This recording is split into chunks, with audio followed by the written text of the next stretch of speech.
আসসালামু আলাইকুম, কেমন আছেন? আশা করছি ভালো আছেন। আমিও আল্লাহর রহমতে কিছুটা ভালো আছি। আমি এখন অনেক সহজভাবে একটা মুরগি রেসিপি বানাবো। এই রেসিপিটা ব্যাচেলর বাড়ির জন্য বেশি উপকারী হবে। আমি অনেক সহজভাবে মুরগিটা রান্না করে দেখাবো। তাই আমি এখন এখানে কয়েক টুকরা মুরগির পিস নিয়েছি।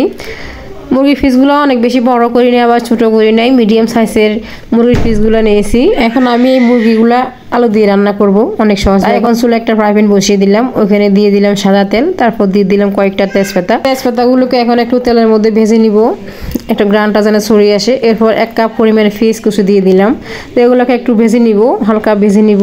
এরপর আমি এখানে কিছু বাটা মশলা নিয়েছি, জিরা বাটা এবং রসুন বাটা, আদা বাটা, আর বাকিগুলো ছিল গুঁড়া মশলা।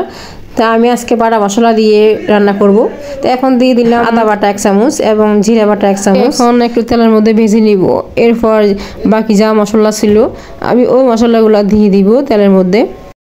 তা আমি এখন সব মশলা দিয়ে দিয়েছি, দেখতে তো পাচ্ছেন আমি সব মশলা দিয়ে দিয়েছি। সব মশলা দিয়ে একটু পানি দিয়ে এগুলোকে ভালোভাবে কষিয়ে নিব। মশলাগুলো অনেক ভালোভাবে কষাতে হবে, যতক্ষণ পর্যন্ত তেল ছেড়ে না আসে ততক্ষণ পর্যন্ত কষানো হবে। যত বেশি কষানো হবে তত বেশি মাংসটি মজা হবে।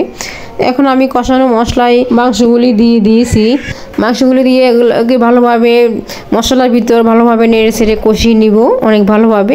এখানে কোনো পানি অ্যাড করা হবে না, কারণ ব্রয়লার মুরগি পানি এমনিতেই বেরিয়ে আসে, তাই আমি এখানে কোনো পানি অ্যাড করিনি। এরপর আমি কয়েকটি আলু দিয়ে দিছি, ওটা দেখানো হয়নি ভিডিওতে, স্কিপ হয়ে গেছে, তা আমি দেখাতে পারি নাই, তার জন্য আন্তরিকভাবে দুঃখিত। তো এখন আমি আলু দিয়ে এগুলোকে ভালোভাবে কষিয়ে নিব। মাংসের সাথে এভাবে আলু দিলে 2-1টা আলু দিলে আমার কাছে ভালো লাগে। আপনাদের কাছে কেমন লাগে আমাকে একটা কমেন্ট করে জানাবেন। এখন আমি এখানে কিছু গরম পানি দিয়েছি কষানোর জন্য। মাংসের সাথে বা যে কোনো তরকারির সাথে গরম পানি দিলে তরকারিটা অনেক ভালো হয়, অনেক মজা হয়, তাই আমি এখানে গরম পানি দিয়েছি। আমি সবসময় গরম পানি দেওয়ার চেষ্টা করি, সবসময় আমি হাতের কাছে গরম পানি রাখি। যাই হোক, এখন আমি 5 মিনিট ডেকে রান্না করব। 5 মিনিট হয়ে গেল, ঢাকনাটা উঠিয়ে নিলাম। মাংসগুলো অনেক সিদ্ধ হয়ে গেছে এবং কষিও গেছে, অনেক ভালোভাবে কষিয়ে গেছে মাংসগুলি, দেখতে তো পাচ্ছেন একটা সুন্দর কালার আসছে মাংসের মধ্যে।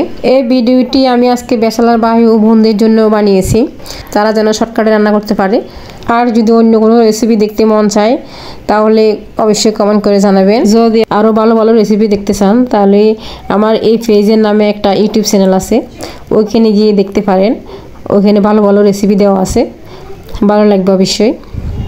আর আজকের রেসিপিটা যদি ভালো লাগে লাইক, কমেন্ট, শেয়ার করে দিবেন। আর আমার কোথাও যদি ভুল হয়ে থাকে আমাকে ক্ষমার দৃষ্টিতে দেখবেন। ভালো থাকবেন সবাই, আর আমার জন্য একটু দোয়া করবেন। আল্লাহ হাফেজ।